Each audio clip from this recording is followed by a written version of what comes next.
liberating the king and ousting Sigismund. If they'll make trouble or join our side, but... But we have to ask in a way that won't leave Sir Capon being run out of the castle with a whip. Exactly. How about writing that you're concerned about current events and that you want to see things settled peaceably, and then ask the opinion of the League of Lords? Very well said, sir. And what they want to do about freeing King Wenceslas. Whether they think liberating King Wenceslas IV might contribute to resolving the dispute? And what they plan to do about the god-awful mess in this country. What steps they envisage taking to end the pillaging of Bohemia by foreign armies? I couldn't have put it better myself. Well, I'd also venture to suggest one more.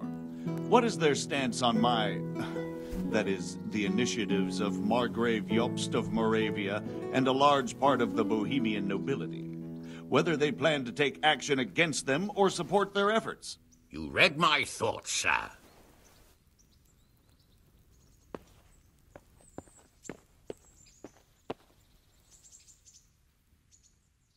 So, it looks like you're off on a mission. Yes, I can't wait.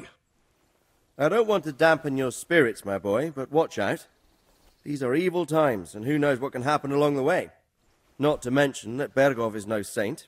Don't worry. I know. You've shown you can fend for yourself, but do take care. You'll be travelling as Lord Capon's bodyguard. You'll be there to make sure nothing untoward happens to him. Keep your eyes peeled and your ears wide open. What Bergov tells you is one thing, but what you see may be quite another. Rest assured, Father. And don't get embroiled in anything else.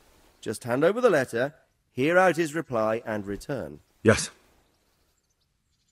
Very well. Bergov is at Trotsky Castle. I think you'll find it quite an eye-opener. It's one of the finest castles in the land. It's 3 days' ride from here, so unless you hit a snag along the way, you'll be back soon enough. Any questions? I'm getting a bit lost in the Luxembourg lineage. It all seems a bit too tangled. The Luxembourgs have ruled the Empire and Bohemia for almost 100 years now. Emperor Charles brought this land to prominence. When he was in power, things had never been so good. Wenceslas and Sigismund are his sons, but by different mothers.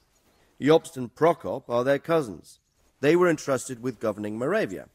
But instead, they've been in a bitter armed feud for years. And now Sigismund's fallen out with Wenceslas.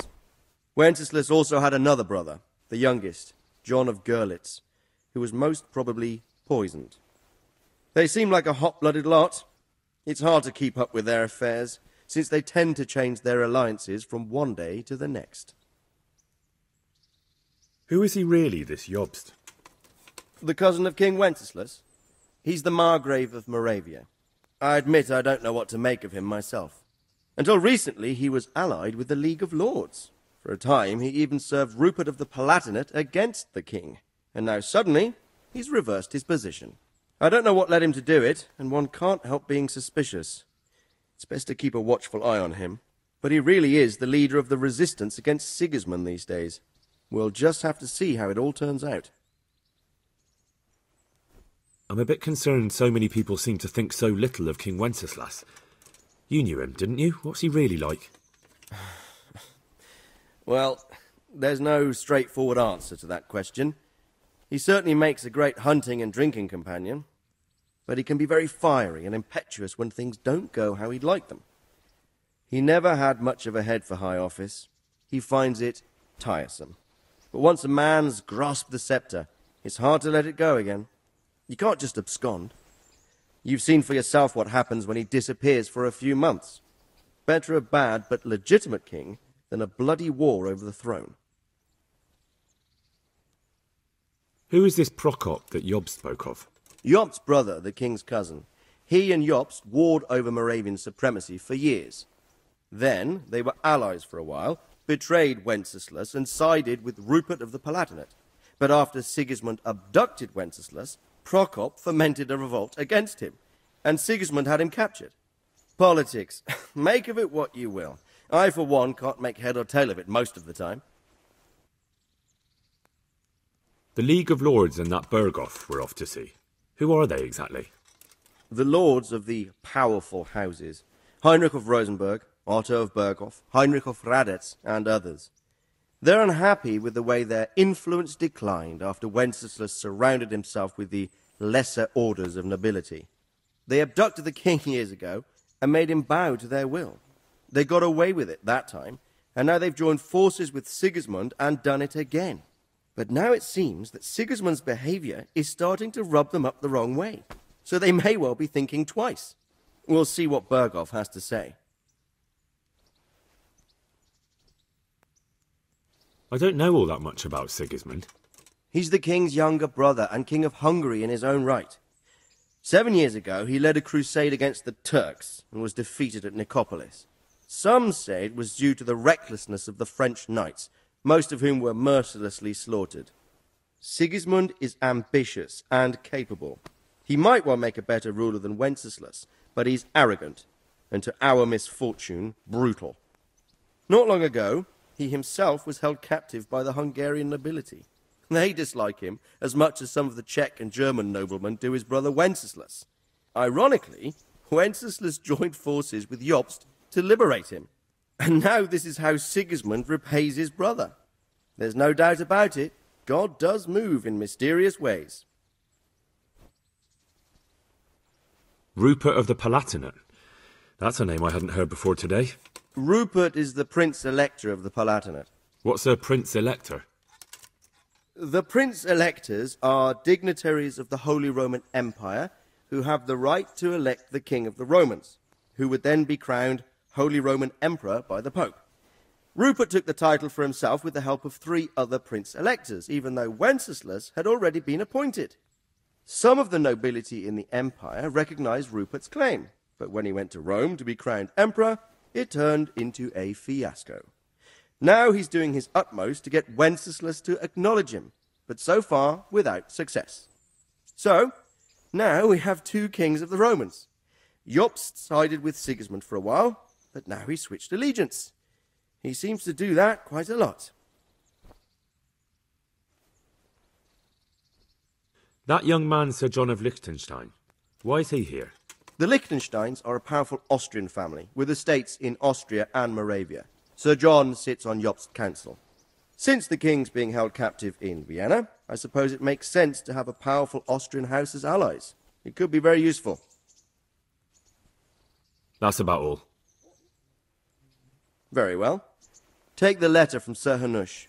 And good luck, son.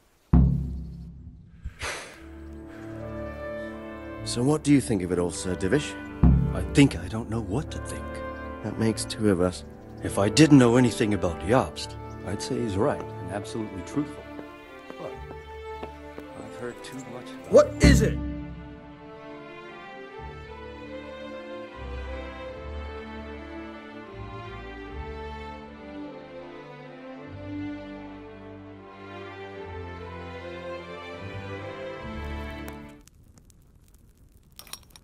I believe we have written it well, gentlemen. Without a doubt. No one could deduce from this whether we are Sigismund's allies or foes. I must travel back to Brno now, but soon I will go to Brandenburg and I will stop here on the way back. By then, Sir Capon should be back and we can discuss how to proceed. Right. Before you leave, my lord, there is one thing that gives me no rest.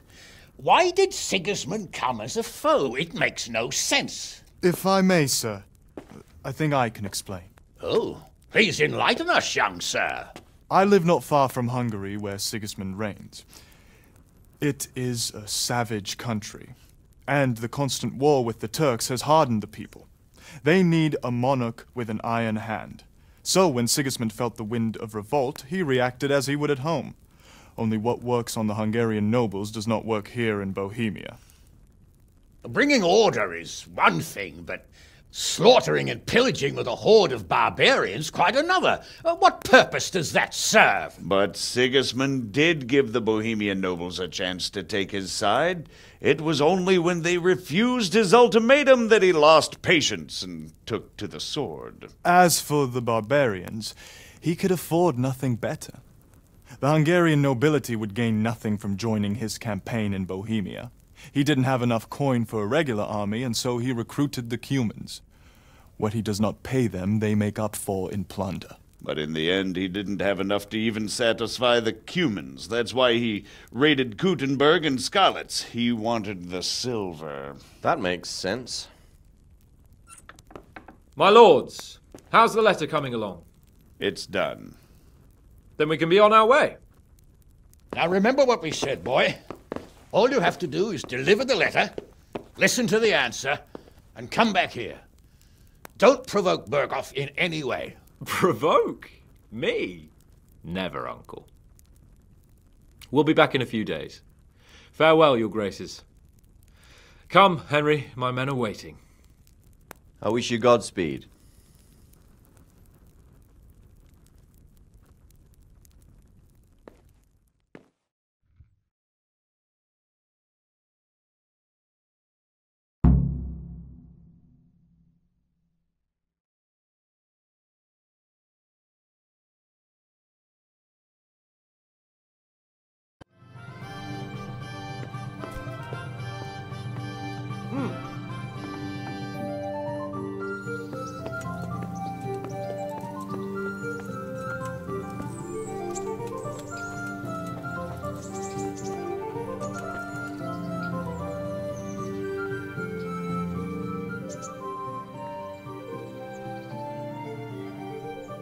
So, can we set off now, Henry?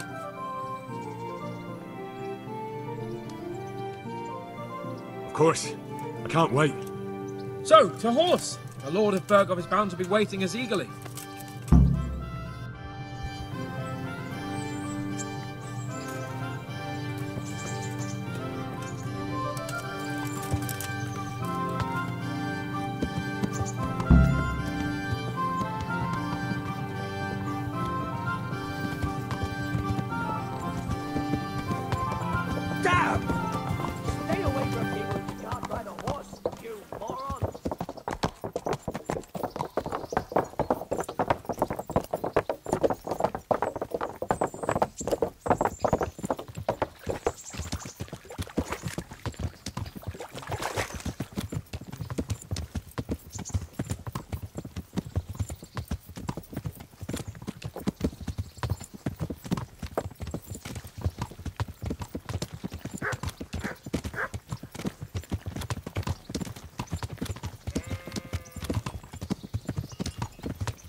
So, how is life as a high-born bastard? I'm getting used to it. What about Rodzig? Has he accounted for not owning up to you the whole time? He explained it. All will be well, I think. Glad to hear it. It's far more acceptable for a nobleman to befriend a noble bastard than a blacksmith's son. Mind you, don't come to blows with a blacksmith, my young lord.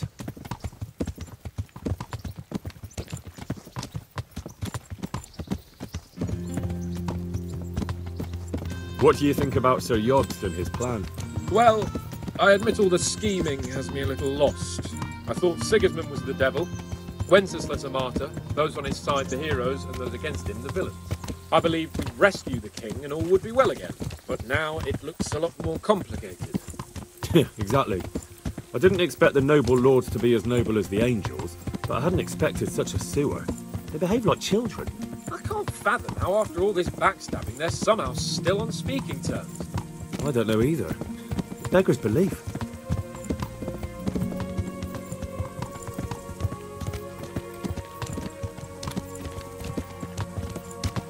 Did you know that King Wenceslas is such a...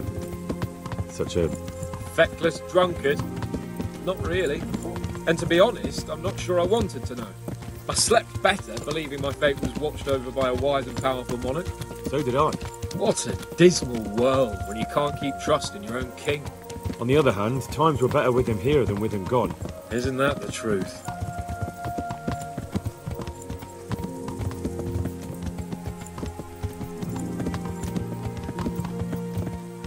What do you think of Sigismund? If I were him, I'd have had enough of my brother even sooner. But he's a monster. Look at what those hordes of his are getting up to here. What he did in Skalitz. True enough. On the other hand, if Wenceslas and Prokop hadn't double-crossed him, none of this would have happened. No one forced him to burn Skalitz. That's a fact. But he couldn't let them shit all over him either. Not that I'm defending him. He's a weasel. No doubt about that.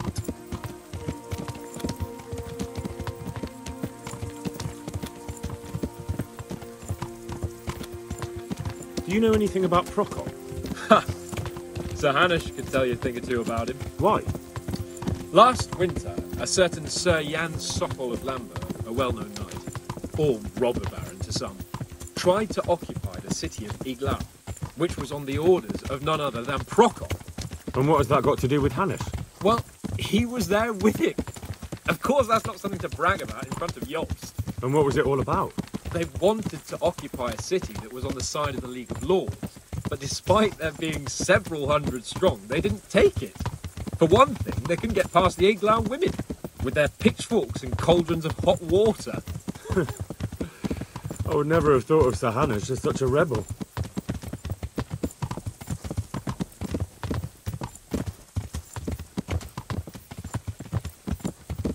And have you heard anything about Rupert of the Palatinate? A little.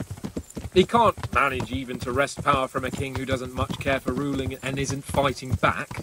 That doesn't seem like a man who has what it takes to rule. And that's all I need to know.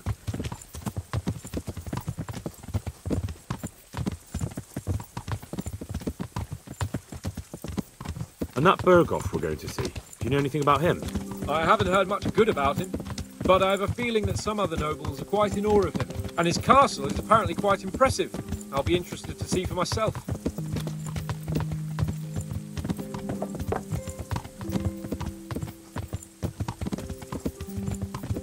And what about the League of Lords?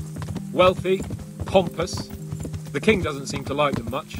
He's chosen to let the lesser ranks of the nobility into his circle, men like your father. I admit I don't blame him one bit. But the lords weren't happy about their lost influence, so they put their foot down. If I were Wenceslas, I'd have let them hang after they abducted me the first time. But he gave them seats at the provincial council. Little wonder they're back at their old tricks.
How are you, Henry?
How about it, Henry? Can we go? Are you ready for this? Of course. At last I'll get to see more of the country and have a bit of an outing. Quite.